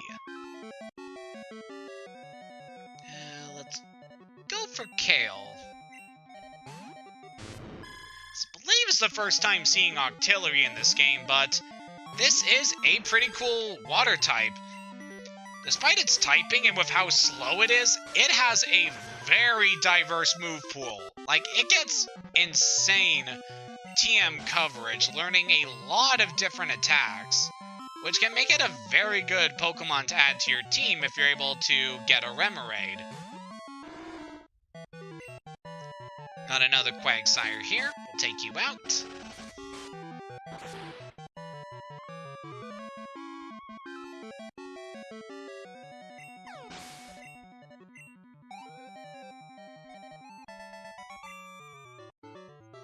Lol. Sorry, Seth. Go back to making Family Guy.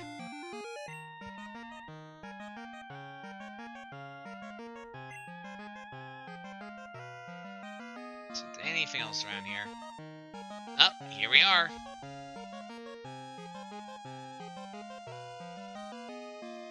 So this is Cinnabar Island. At least, what's left of it.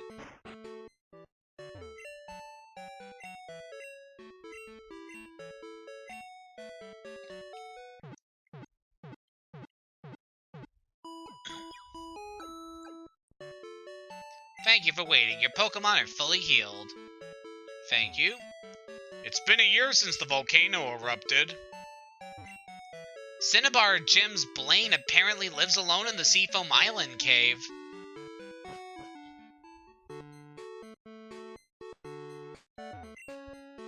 Who are you? Well, it's plain to see that you're a trainer. My name's Blue. I was once the champion, although it was for only a short time. That meddling Red did me in. Anyway, what do you want? You want to challenge me or something? I hate to say it, but I'm not in the mood for a battle now. Take a good look around you. A volcano erupts, and just like that, a whole town disappears. We can go on winning and losing in Pokemon, but if nature so much as twitches, we can lose in a second. That's the way it is. But anyway, I'm still a trainer. If I see a strong opponent, it makes me want to battle. If you want to battle me, come to the Viridian Gym. I'll take you on then. So we have officially been challenged. We can now return to the Viridian Gym whenever we want to take on its new gym leader. It's actually a really good development for Blue, having him as a gym leader. Really like that for him. It's definitely very fitting for him and his story. Meanwhile, we heard that Blaine has apparently moved his gym over to the to the Seafoam Islands.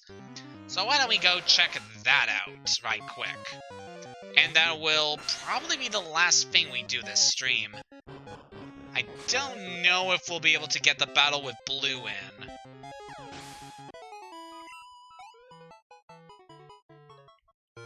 Considering how much time we have left. One thing I know for sure is that we are gonna take care of Blaine. I guess it's impossible to swim all the way to Johto. Yeah, the frickin' roadblock's in the way. I actually would have liked that if there was a mechanic to Alola.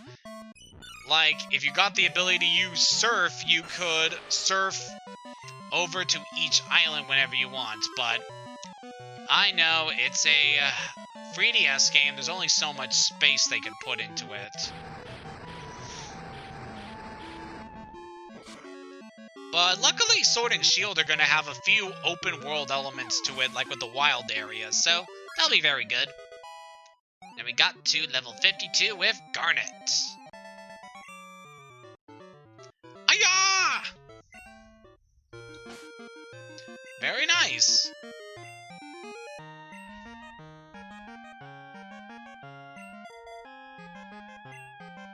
Especially good considering what gym we're going up against next.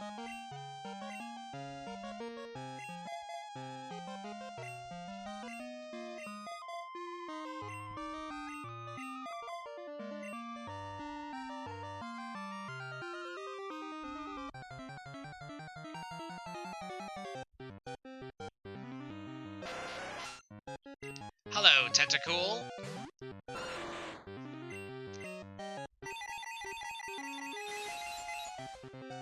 Bet you weren't expecting a Psychic Fire type, eh? Ah, gotcha!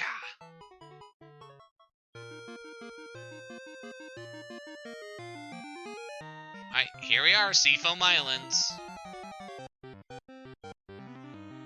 Hello there, Tentacruel. You're looking very intimidating in that sprite right now. Psychic!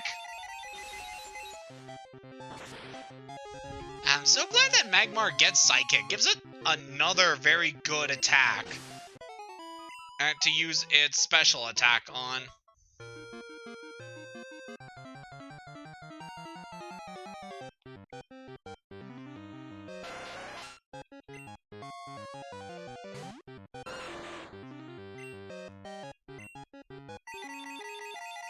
Let's take you out as well.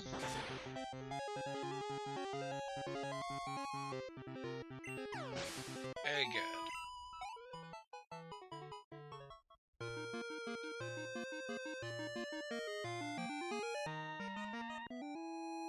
Finally made it to the Seafoam Islands. We cannot go into that rock right now, but we can enter this one. Wow, very good gym, Blaine. So for this gym, I highly recommend having a water, rock, or ground type before you fight Blaine. We got quite a few of those types covered, so we should have a pretty decent time here. Wah! My gym in Cinnabar burned down! My fire-breathing Pokemon and I are homeless because of the volcano! Wah! But I'm back in business as a gym leader here in this cave. If you could beat me, I'll give you a badge. Ha! You better have Burn Heal! Not even having his home destroyed can get rid of his enthusiasm. It's Blaine, the fiery gym leader of the Kanto region. Starting off with Magcargo, a fire rock type.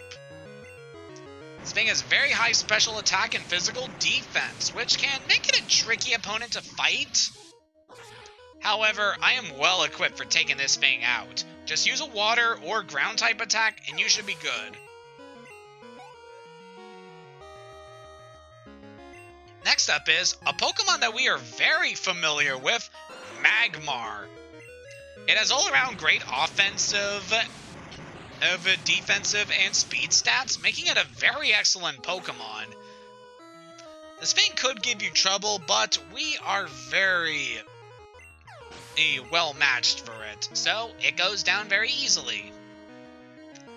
And Blaine's last Pokemon is Rapidash, one of the fastest fire types in the game, and also Blaine's strongest Pokemon. This thing could do some pretty nasty damage to you with its high speed and attack power. But we managed to take it out anyway.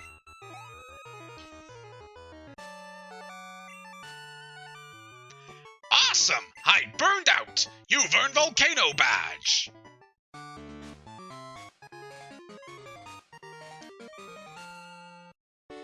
I did lose this time, but I'm gonna win the next time. When I rebuild my Cinnabar gym, we'll have to have a rematch. Yo! Huh? It's over already? Sorry, dude. Cinnabar gym was gone, so I didn't know where to find you. But hey, you're plenty strong even without my advice. I knew you'd win. Thank you, buddy. So I guess with that done, the last thing I want to do is clear out the rest of the area, because I believe defeating Blaine, it does trigger something over near Fuchsia. But yeah, with that, we had a pretty easy battle with Blaine, all things considered. He does only use free Pokemon, so he's not as tough as some of the other gym leaders. So the whole Seafoam Island area is a lot different in Heart Gold and Soul Silver than it was in this game. In Gold and Silver, you only have the one chamber where you can only fight Blaine. But in Heart Gold and Soul Silver, Blaine's temporary gym is actually laid out pretty nicely and has actual puzzles and trainers to it. So you got that going for you. Oh, that whole area is a lot more complex.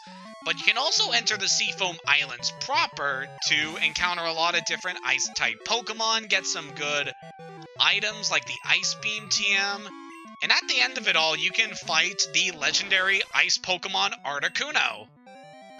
So again, they do add a lot more to Heart Gold and Soul Silver to make these areas that were or forgotten about for this version actually usable, which I really appreciate. Again, the Heart Gold and Soul Silver versions are easily the definitive Johto experience. In my opinion, at least. Some people would argue against me, but those people are weird. Hello there. Have you ever gone swimming in the sea at night? That sounds terrifying, man. Just being alone in that dark water, just... ugh. I don't know, I wouldn't like that. And this is coming from someone who likes to go swimming. Let's take up this Remoraid. Again, I'm not too worried about Pompey out here because his level is so high compared to everything else here. Got a Seadra. Let's go to Halberd.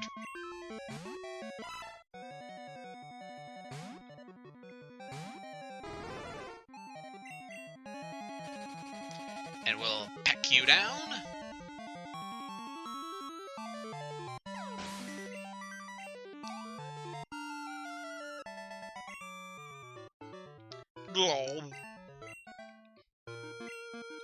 At night, the sea turns black. Feels like it'll swallow you up. Yeah, how about no? None of that, sir. Shame on you. Hello there. Swimming? I'm lousy at it. I'm just splashing around these shallow waters. Good for you, man.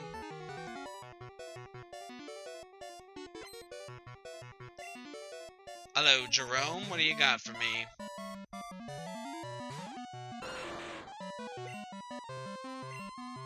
Alright, we'll use Psychic on you.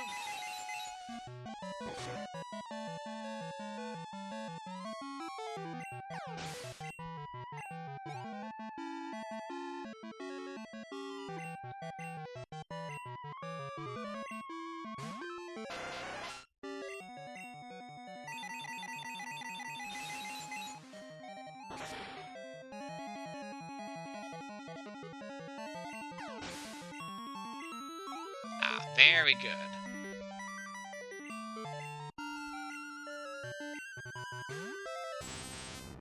And then we got a Tentacruel.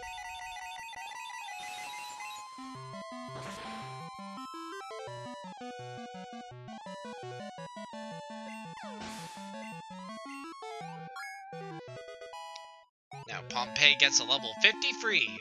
Very good. And we got a Goldeen. Not too worried there.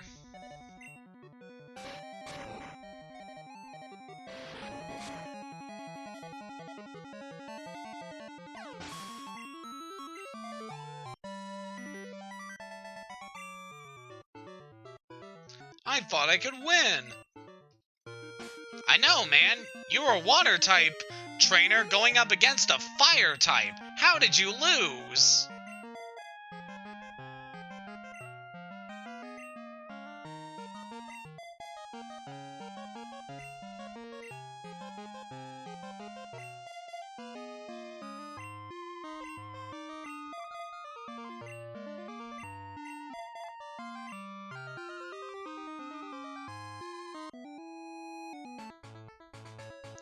So let's see here, we're back up on Route 19, I believe. And now the rocks that were blocking our way are gone. Boat work's finally finished. Now I can go fishing again. I'm all sweaty. Time for a swim. Yep, this is what happens after you beat Blaine. The rocks that were blocking access to this route are finally gone, opening up this part of the region. But with that, we are pretty much done everything I wanted to do today. Well, not quite. There's still one last thing we have to do in Kanto.